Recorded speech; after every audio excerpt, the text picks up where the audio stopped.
In this episode, we're going to be looking at Christian beliefs about creation. Christians believe that God created the universe and everything that's in it, including animals and human beings.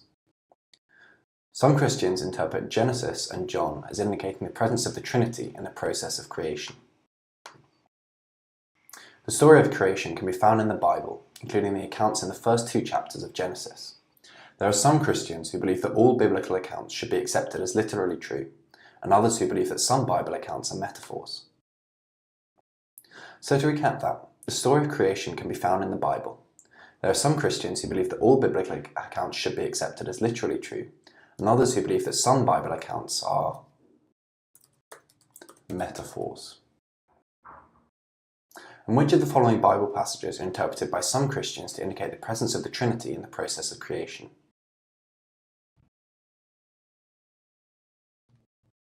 That's Genesis 1:1-3 and John 1:1-3. The Bible accounts of creation in Genesis say that God declared the world he had created to be good. It also says that men and women were made in the likeness of God. Some Christians interpret the Bible accounts of creation literally, others interpret the accounts metaphorically. There are some Christians who believe that all biblical accounts should be accepted as literally true, including the account of creation. This means that they believe the world was created over a period of a week, and some, who are often called young earth creationists, believe that this took place about 10,000 years ago. Other Christians believe that some Bible accounts are metaphors or stories designed to communicate a truth. In the case of creation, the truth is that God created the universe. They do not all believe that creation took 6 days, that it happened so recently, or that it took the exact form found in Genesis. The important beliefs for these Christians are that the process was initiated by God and men and women are made in God's likeness. Roman Catholicism teaches that the accounts of creation do not conflict with a scientific understanding of the processes of creation, such as the Big Bang or evolution. So to look over some of that again, the biblical accounts of creation in Genesis say that God declared the world he had created to be good. It also says that men and women were made in the likeness of God. And can you remember what the name of the group of Christians who accept all biblical accounts of creation as true and believe that the world is about 10,000 years old? That's young earth creationists. So now let's look at the Trinity in creation.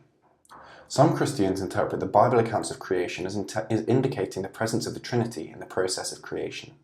2 key examples of such indications are found in Genesis 1:1-3 and John 1:1-3. In Genesis 1 we hear, "In the beginning, God created the heavens and the earth. Now the earth was formless and empty. Darkness was over the surface of the deep, and the Spirit of God was hovering over the waters. And God said, 'Let there be light,' and there was light." Some Christians interpret Genesis as indicating the presence of the Trinity in the process of creation. It speaks of God as creator, of the Spirit of God that was hovering over the waters, and of the word spoken by God to begin the process of creation. In the Gospel of John we hear, "In the beginning was the Word, and the Word was with God, and the Word was God. He was with God in the beginning. Through him all things were made. Without him nothing was made that has been made." Many Christians believe the Word, which is logos in Greek, refers to God the Son, who was the creative word spoken by God at the start of the universe, and is often referred to as the Word of God in Christian writings. The idea that the Word refers to God the Son is important in the Gospel of John. John says that the Word was present with God at the beginning and that everything that came into being did so through him. John means that the Word is to be understood as Jesus, God the Son. Jesus is also the Word because he spoke God's words throughout his ministry. So to look over some of that again, what are some of the reasons why Christians interpret Genesis 1:1-3 as indicating the presence of the Trinity in the process of creation? That's because it speaks of God as creator, it speaks of the Spirit of God that was hovering over the waters, and it speaks of the word spoken by God, referring to God the Son. And some Christians interpret the Bible accounts of creation as indicating the presence of the Trinity during creation.